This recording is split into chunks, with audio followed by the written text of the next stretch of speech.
Bonjour, qui manière, j'espère que vous allez bien. Aujourd'hui dans cette nouvelle vidéo, je vais vous amener dans un endroit un petit peu atypique, mais en fait c'est parce que j'avais lu un article il n'y a pas très longtemps et j'avais vraiment envie d'aller voir parce que je suis curieuse, ça m'intrigue et donc je me suis dit pourquoi pas vous amener avec moi. Alors si vous voulez connaître la suite de la vidéo, n'oubliez pas de vous abonner, de mettre un like et surtout de cliquer sur la cloche de notification. A tout de suite.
Alors on se retrouve pas loin, juste à côté de Maillebourg, dans un endroit qui s'appelle la Ville Noire. Et là se trouve un endroit assez reposant, assez calme, où résident des gens du passé. C'est un cimetière, le cimetière. Voilà, je vous amène au cimetière.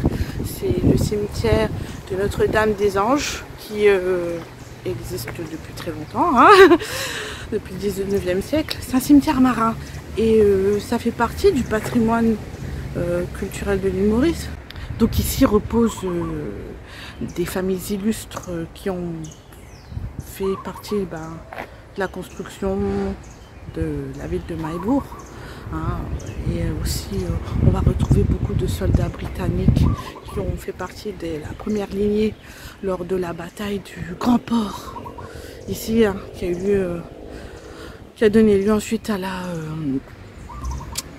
conquête de l'île Maurice en 1810. Bon, je ne vais pas vous faire toute l'histoire franchement, mais je trouve ça assez beau dans un sens. Après, dans la culture anglaise aussi, c'est comme ça. Il y a beaucoup de cimetières, on va les visiter et tout. Puis il faut savoir que tu te dis, il y a des gens qui sont là, qui ont fait partie de cette île, du peuplement de toute l'île. Donc je trouve ça assez intéressant et c'est beau. Parce que ça fait partie de la vie et ça fait partie de l'histoire et ça fait partie de la culture et du tissage de l'île Maurice aussi. Donc c'est pour ça, les cimetières, je trouve pas ça glauque ou quoi que ce soit. Alors je vais vous montrer un petit peu. C'est parti.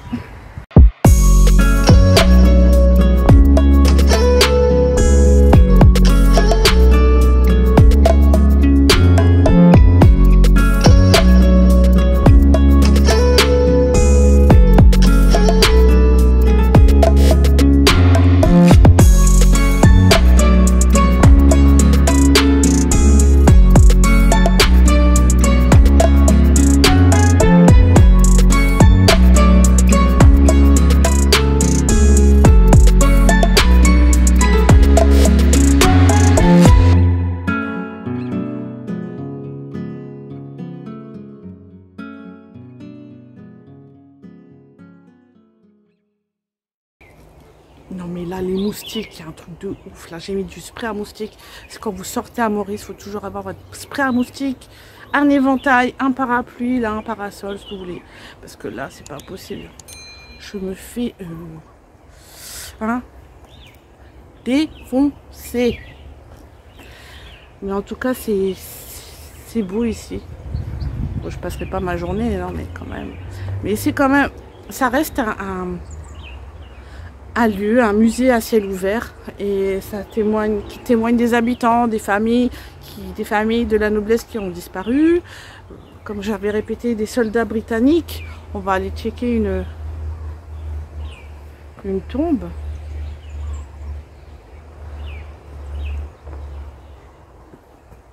Et puis bah, le panorama qui est donné à ce cimetière est quand même splendide. Tu sens, bah, les personnes, elles ont fini leur chemin en paix. Et terminé leur course ici, quoi. C'est un endroit beau, paisible. Et puis on entend les oiseaux chanter et tout ça. C'est stylé. Bah voilà, on va essayer. Je me suis un peu perdue, c'est un vrai labyrinthe. Oh, ouais, c'est la classe. Comme je vous disais, les communautés, les cultes, ils vivent très bien ensemble ici. Là, je suis en plein dans le cimetière de Notre-Dame-des-Anges. Et on peut entendre l'appel à la prière dans la mosquée d'à côté. Trop cool. Mais il y a vraiment quelque chose de beau et de paisible ici. Et malheureusement, ben, il y a les tombalistes, parce que je pense qu'il y a une tombaliste qui s'occupe du cimetière marin. Et ils font appel aux dons, ou je pense à ce que l'État prenne en considération ce lieu, ce cimetière marin, parce que il fait partie du patrimoine et vraiment ça marque la trace, le passage de très grandes familles, comme j'ai répété, de familles nobles qui sont venues peupler l'île Maurice au début de la colonisation, et que vous aimez ou qu'on n'aime pas l'histoire, ça fait partie de Maurice aujourd'hui, ça fait partie de son ADN. Et je pense que le fait de le garder, de le conserver, le cimetière marin, c'est très important. C'est vrai, quand on parle de cimetière, ça fait pas... c'est la vie, hein. Tu nais, tu vis, tu meurs.